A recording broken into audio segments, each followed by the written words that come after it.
Hi all, happy Sunday, welcome back to Paras vlogs.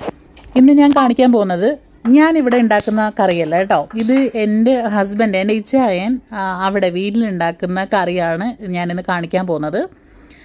ഇച്ചായൻ അവിടെ, ഇച്ചായൻ്റെ ഫാദറുമായിട്ട് ഒറ്റയ്ക്കാണ് താമസിക്കുന്നത്. ഞാനിവിടെ അബ്രോഡും അല്ലേ. അപ്പം ഞാൻ ഈ കറിയൊക്കെ വെക്കാൻ പഠിപ്പിച്ചു കൊടുത്തത് ഞാനാണ് ഗുരു. അപ്പോൾ ഈ ചായനോട് ഞാൻ തന്നെ പറഞ്ഞായിരുന്നു, ചായ എനിക്കൊന്ന് വീഡിയോ എടുത്തിട്ട് ചായ എന്തായാലും കറിയൊക്കെ വെക്കുമല്ലോ, ഒന്ന് വീഡിയോ എടുത്തിട്ട് തരണമെന്ന് പറഞ്ഞപ്പോൾ എനിക്ക് ഇട്ട് തന്നെയാണ്. Thank you so much mini ചായ. നമുക്കപ്പം ചായൻ എങ്ങനെ കറി ഉണ്ടാക്കണമെന്ന് നോക്കാം കേട്ടോ. ചായൻ പാത്രമൊക്കെ അടുപ്പത്ത് വെച്ചിട്ട് എണ്ണയൊക്കെ ഒഴിച്ച് അതിലോട്ട് കടുകൊക്കെ ഇട്ട് ഇഞ്ചിയും വെളുത്തുള്ളിയും ചതച്ചതൊക്കെ ഇട്ട് കൊടുത്തിട്ട്, സവാളയാണ് ഞാൻ കൂടുതൽ കറിക്കൊക്കെ എടുക്കാറുള്ളത്. കാരണം മെനക്കെട്ട് ചെറിയ ഉള്ളിയൊന്നും ഊരിച്ചിട്ട് അങ്ങനെയൊന്നും ചെയ്തില്ല. പൊതുവെ ആണുങ്ങൾ അങ്ങനെ ചെയ്യത്തില്ലല്ലോ, കുക്കിങ്ങിൽ പെട്ടെന്നുള്ള പരിപാടിയല്ലേ ചെയ്യുന്നത്. അങ്ങനെ അത് വഴണ്ട് വരാൻ വേണ്ടിയിട്ട് ഞാൻ ഉപ്പൊക്കെ ഇട്ട് കൊടുത്ത് നല്ല രീതിയിൽ വഴറ്റിയെടുത്തിട്ട്, നല്ല രീതിയിൽ അത് ബ്രൗൺ കളറ് ആയിട്ടില്ല, എന്നാലും ചെറുതായിട്ട് ആയിട്ടുണ്ട്.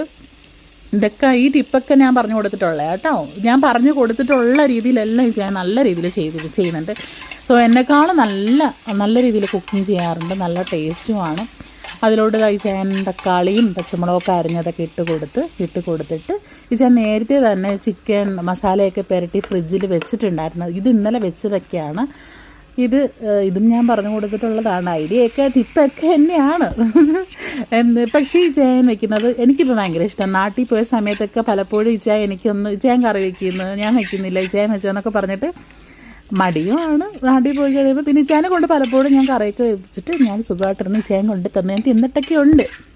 ഭയങ്കര ടേസ്റ്റ് കേട്ടോ. അതിനേക്കാളും നന്നായിട്ട് ഞാൻ ഗുരു ആയതുകൊണ്ട് പറയല്ല, എന്നെക്കാളും വളരെ നന്നായിട്ട് വെക്കും. പക്ഷേ ഞാൻ ഈ പരിപാടി ചെയ്യാറില്ല. എൻ്റെ പാചകത്തിൽ ഈ ചേന് കുറേ വെള്ളം പൊക്കി ഒഴിക്കും കറിക്കകത്ത്. കാരണം ഈ ചേന് ഒരുപാട് കറി വേണം, ഗ്രേവി വേണം. ചോറിൻ്റെ കൂടെയും പുട്ടിൻ്റെ കൂടെ അപ്പത്തിൻ്റെ കൂടെയൊക്കെ കഴിക്കാൻ ഒരുപാട് ഗ്രേവി വേണം. ഞാൻ ഈ പരിപാടി ചെയ്യാറില്ല. പക്ഷേ ഭയങ്കര ടേസ്റ്റാണ് എൻ്റെ ഈ ചേൻ വയ്ക്കുന്ന കറി.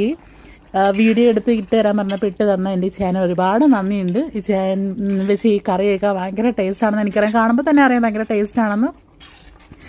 അപ്പം എല്ലാവരും ഇതുപോലെ ഉണ്ടാക്കി നോക്കണമെന്ന് ഞാൻ പറയത്തില്ല. എൻ്റെ ചാൻ ഇങ്ങനെയാണ് വെക്കുന്നത് എന്നൊന്നും ഞാൻ ജസ്റ്റ് കാണിച്ചു തന്നെ കേട്ടോ.